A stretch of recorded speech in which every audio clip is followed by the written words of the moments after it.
C'est un conseil municipal à l'image de la ville, triste.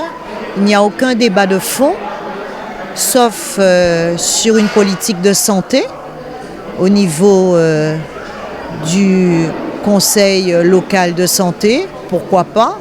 Mais lorsque nous essayons de débattre sur un plan de relance en matière de logement, on n'a pas toujours les réponses et puis on a le sentiment que plus rien ne se passe et que c'est normal qu'aujourd'hui la situation puisse s'améliorer. Dès lors qu'il n'y a pas de dépenses, forcément, effectivement, à un moment donné, on peut réduire la dette fournisseur. Mais ce que je note aussi, c'est que la masse salariale continue d'augmenter et je me dis qu'avec des dépenses aussi peu ambitieuses pour Basse-Terre, ce sera très compliqué de relever le défi.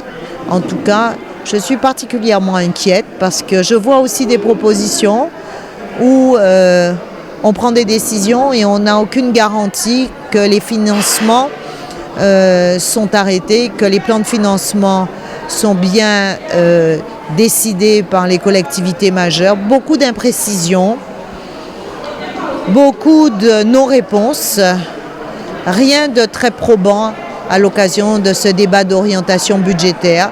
Aucune opération d'investissement d'envergure.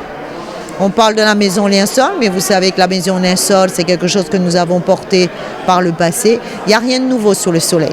Oui, 14 points à l'ordre du jour. En 1h30, ce conseil municipal qui s'est déroulé dans une bonne ambiance.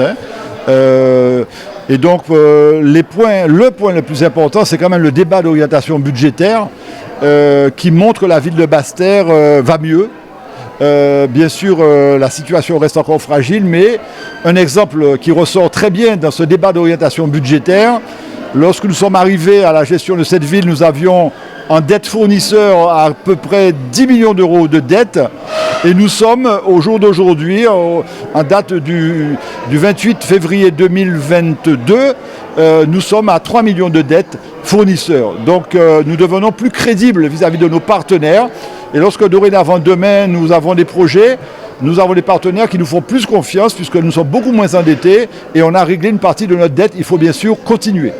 Et on a bien sûr parlé de la relation avec la communauté d'agglo qu'il faut améliorer. C'est-à-dire qu'en fait, parmi les dettes que nous avons, il y a aussi des partenaires qui sont endettés vis-à-vis de la ville de Basse-Terre.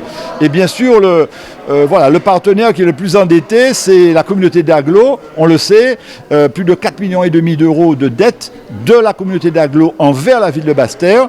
Mais nous faisons un travail avec le président de la communauté d'agglo. Nous faisons partie de cette communauté d'agglo. Je suis moi-même conseiller communautaire.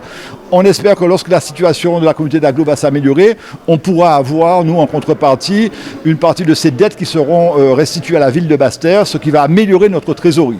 Et surtout, ce qui ressort beaucoup dans ce débat d'orientation budgétaire, grâce à l'équipe, les élus, mais aussi les services de la ville de Basse-Terre que j'ai salué, que j'ai remercié, nous avons fait un travail extraordinaire pour obtenir des budgets. Quand vous n'avez pas une trésorerie extraordinaire, il faut faire preuve d'innovation et surtout essayer d'obtenir à travers les dispositifs qui existent, État, Europe, région, fonds de développement, DSIL, etc. Grosso modo, nous avons une série de projets qui sont prévus pour la ville de Basse-Terre en 2022 qui vont vraiment commencer. La maison Linsol, la rue de la République, le centre Mahatma Gandhi, le stade Félix Éboué que l'on reprend. Sportons-nous bien dans les quartiers avec une structure multisport dans tous les quartiers. Un projet de tuk-tuk très intéressant qui permettra d'améliorer la connexion entre les parkings périphériques et la ville de Basse-Terre. Ce sont des tuk-tuk électriques qui sont financés. Une maison France Service, tout ça c'est pour rendre service à la population. Ces projets sont financés à 90% par nos partenaires et c'est là où effectivement nous avons fait preuve d'innovation. Nous avons une trésorerie qu'il faut améliorer, qui s'est améliorée, mais nous avons surtout travaillé pendant plus d'1 an et demi. Et là, nous rentrons en 2022 à la phase de réalisation de nos projets pour le bien-être des Basse-Terriens. Oui, d'ailleurs, l'attitude de l'opposition a été une attitude plutôt constructive, puisqu'ils savent, ils étaient bien placés pour savoir la situation que nous avons héritée. Donc, je ne vais pas toujours, moi, me plaindre de la situation que nous avons héritée. Nous sommes là pour construire. On savait cette situation. J'étais moi-même conseiller municipal de l'opposition. Je suis là pour faire avancer la ville. Il ne s'agit pas de toujours dire ça va pas bien, on a récupéré d'une mairie fatiguée, d'une mairie endettée. Il faut se mettre au combat, il faut se mettre au travail. C'est ce qu'on a fait avec l'équipe. Et effectivement, on l'a dit, la dette qui passe de 10 à 3 millions d'euros, c'est pour moi l'une des premières satisfactions en tant que maire de la ville de Basse-Terre.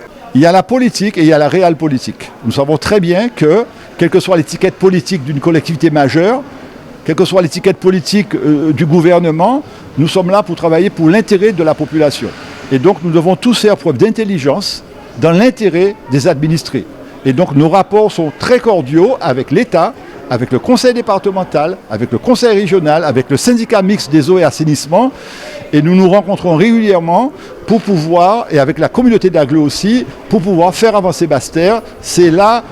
C'est ce qui prime, l'intérêt de nos administrés et non pas des étiquettes ou des stratégies politiques. Ça s'appelle de la réelle politique. Nous sommes là pour servir la population et il faut le faire avec l'ensemble des partenaires qui ont cette logistique financière.